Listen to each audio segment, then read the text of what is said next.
वे student जिन्होंने RUSS CUET 2026 का entrance exam दिया था, उन सभी स्टूडेंट के लिए वीडियो बहुत ही इंपॉर्टेंट रहने वाला है। और आज की इस वीडियो के अंदर मैं बात करने वाला हूं RUSS CUET 2026 से काउंसलिंग प्रक्रिया के बारे में।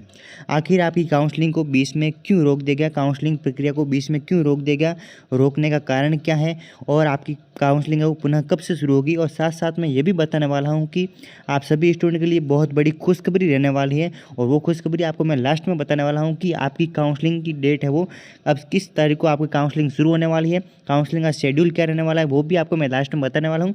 और सबसे बड़ी खुशखबरी क्या रहेगी वो आपको मैं लास्ट में बताने वाला हूँ कि इस डेट को आपकी सर्च फिलिंग है वो काउंसलिंग की प्रक्रिया वो पुनः शुरू हो जाएगी। तो इस वीडियो को पूरा ध्यान से देखना और जितना हो सके इस वीडियो को सभी स्टूडेंट तक शेयर भी कर लेना। तो स्वागत है आपका आज के इस छोटे से वीडियो के अंदर और इससे यूट्यूब प्लेटफॉर्म पर नर्सिंग विद जीवन। तो इस वीडियो के अंदर जो दिख रहा है आपको ये हाई कोर्ट का ऑर्डर दे रखा है। सबसे पहले मैं आपको बता दूं कि आपकी काउंसलिंग प्रक्रिया 11 जून 2026 को बीच में होल्ड कर दी गई, स्टे लगा दिया गया जोधपुर हाई कोर्ट के द्वारा, क्योंकि काफ़ी कुछ कॉलेज जिनके पास NOC नहीं थी तो उन कॉलेज के द्वारा है वो याचिका जारी की गई कि इस हमारे पास NOC की नहीं है, तो कोर्ट ने वो उन काउंसलिंग पर प्रक्रिया पर रोक लगा दी गई। और कौन सी कॉलेज है ये भी आपको मैं बताने वाला हूँ, और क्या क्या अपडेट है, कौन सा ऑर्डर है ये भी आपको मैं डिटेल से बताने वाला हूँ। तो ये जो स्क्रीन पर दिख रहा है आपको, ये जो ऑर्डर दे रखा है इसको मैं जो इंपॉर्टेंट लाइन्स है वो आपको मैं बता दूंगा कि कौन कौन से जो इंपॉर्टेंट ऑर्डर है, क्या कोर्ट ने क्या कहा, लास्ट सुनवाई कब है वो भी आपको मैं बताने वाला हूँ। तो वीडियो की शुरुआत करने से पहले मैं आपको बता देता हूं कि जो किसी स्टूडेंट के अंदर जिस स्टूडेंट की RUSS CUET के अंदर बेस्ट ऐसा जो अच्छे मार्क्स आ रखे लेकिन उनको काउंसलिंग का कुछ भी नहीं पता है, कैसे काउंसलिंग करनी है, क्या करना होता है काउंसलिंग के अंदर, तो आपको घबराने की ज़रूरत नहीं है। आप इसी व्हाट्सएप नंबर पर मैसेज कर सकते हो। यहाँ पर जो नंबर दे रखे 7976539165 पर आप मैसेज कर सकते हो। यहाँ पर मैंने नंबर मैसेज कर सकते हैं। हम आपको सारी काउंसलिंग हम प्रोसेस है वो हम करके देंगे।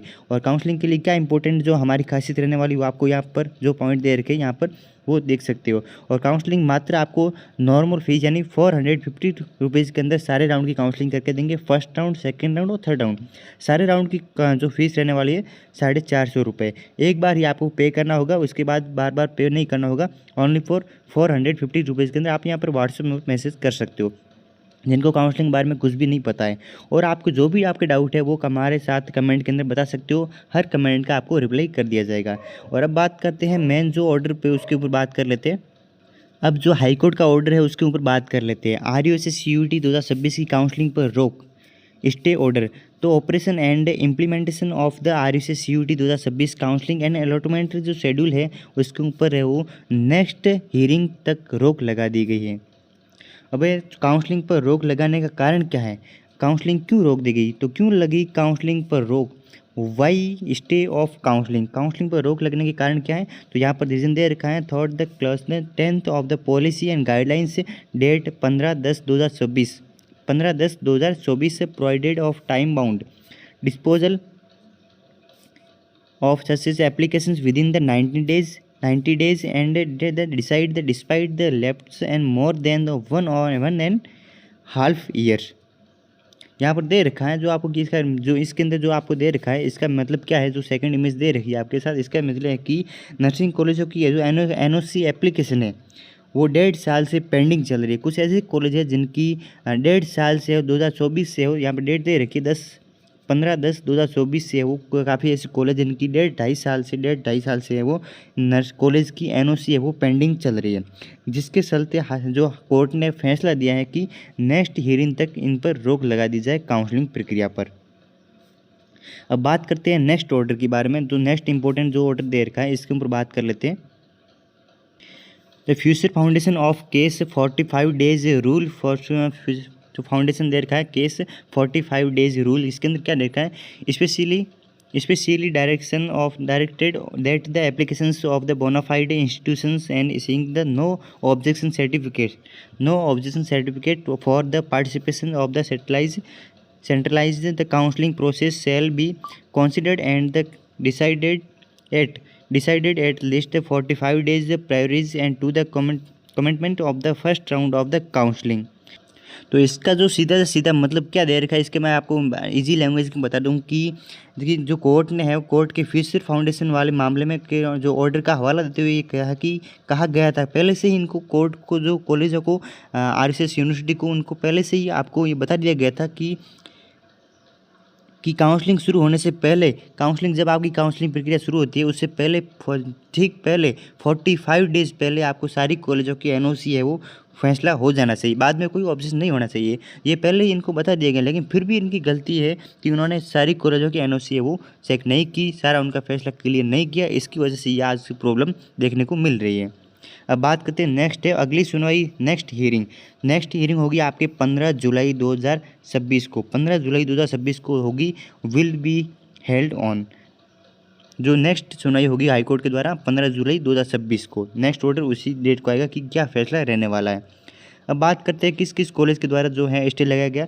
Vivekananda college, Abhivyakti college Banswara, global vision college Jodhpur, and health and education college जो Udaipur, and apex Shiksha Alwar, and American institutional जो college Udaipur, and Sangam college Bhilwara, Shri Guru Jambheshwar Jodhpur, और Madhav university Sirohi, Little Florence Alwar, and Savitri college Bikaner, Shri Krishna college Jaipur, निम्त कॉलेज जयपुर, और परमार इंस्टीट्यूट धौलपुर। ये जो कॉलेज थी इनके द्वारा है वो कॉलेज के द्वारा याचिका जारी की गई कि हम इनके पास, कॉलेजों के पास एनओसी नहीं है, 2.5 साल से पेंडिंग चल रही है, इसी वजह से काउंसलिंग प्रक्रिया को बीच में होल्ड कर दिया गया है। अब बात करते हैं नेक्स्ट ऑर्डर के बारे में। इसमें दे रखा है एनओसी जो डिस्क्रेपेंसी, एनओसी की अनियमितता क्यों आई गई, एनओसी में अनियमितता कैसे आई। तो यहाँ पर दे रखा है the AAG has informed the court that out of the 676 applications the received NOC has the already been the guaranteed to the 73 institutes जो इनको नोटिस दिया गया कि आपकी एनओसी आपके पास नहीं है। However, the no explanation has been the first and how the certain the specific applications have been the proceed and finished and whereas in the remaining and application of the L जो दे रखा है यहाँ पर, इन जो applications are the एलगेडली यहाँ पर दे रखा है, जो इसके अंदर क्या दे रखा है कि कैसे कुछ एप्लीकेशंस को प्रोसेस किया गया और जबकि बाकी कुछ ऐसी जो था जिनको बीच में ही रोक गया, जिनके पास एनओसी की प्रक्रिया पूरी नहीं थी, जिनका प्रोसेस कंप्लीट नहीं था, उनको बीच में ही कॉलेजों की प्रक्रिया को रोक दिया गया, जहाँ जो उनके पास है वो एनओसी की कम्प्लीटली मान्यता नहीं है। अब बात करते हैं स्टेट का समय अनुरोध। स्टेट के द्वारा भी समय का अनुरोध रिक्वेस्ट की जाती है जो एडवोकेट होते हैं उनके द्वारा। तो इसके अंदर क्लियर क्या दे रखा है कि स्टेट के वकील के द्वारा बयान को जो हाईलाइट करती हैं कि इसका मामला अभी तक एक्टिव कंसिडरेशन में है, एक्टिव डायरेक्शन में है, कि उससे फैसला लेने के लिए समय चाहिए, अभी तक इनको फैसला लेने के लिए टाइम चाहिए। और इस इमेज के अंदर क्या दे रखा है आपको, यहाँ पर पिछले आदेशों का उल्लंघन कैसे किया वो भी इसके अंदर दे रखा है कि यहाँ पर आप वर्ड बता सकते हो कि कैसे आपको कॉलेजों की गलती है या फिर इनकी यूनिवर्सिटी की गलती है, वो आपको यहाँ पर बढ़ के पता ही चल जाएगा। तो इसके अंदर क्या दे रखा है कि यह कोर्ट की टिप्पणी को दिखाते हैं कि इसके अंदर पहले भी टाइम बाउंड का एनओसी प्रोसेस के निर्देश दिए गए थे, लेकिन इनको पहले से ही निर्देश दिए गए थे एनओसी को लेकर, लेकिन फिर भी इन्होंने आदेशों का, ऑर्डर का उल्लंघन किया है। तो इनकी गलती खुद कॉलेज की और यूनिवर्सिटी की मानी जाती है। उन्होंने एनओसी का जो सही से ऑर्डर का पालन नहीं किया, इसकी वजह से आज का प्रॉब्लम देखने को मिल रही है।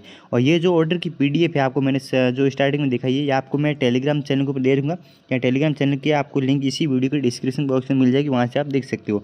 तो आज के लिए नहीं, बाकी जो आपको मैं बता दूँ सबसे बड़ी खुशखबरी ये है कि आपकी जो काउंसलिंग प्रक्रिया हो 15 जुलाई से शुरू हो जाएगी। लगभग 99% चांसेज है कि आपके काउंसलिंग प्रक्रिया 15 जुलाई से शुरू हो जाएगी, क्योंकि लास्ट जो कोर्ट की हियरिंग है वो 15 जुलाई है। तो लगभग तय हो चुका है कि 15 जुलाई से आपकी चॉइस फिलिंग प्रक्रिया वो शुरू हो जाएगी। 15 जुलाई को आपका काउंसलिंग का न्यू शेड्यूल आ जाएगा। तो आज के लिए नहीं, बाकी नेक्स्ट वीडियो में मिलते हैं नए अपडेट के साथ। Thank you for watching.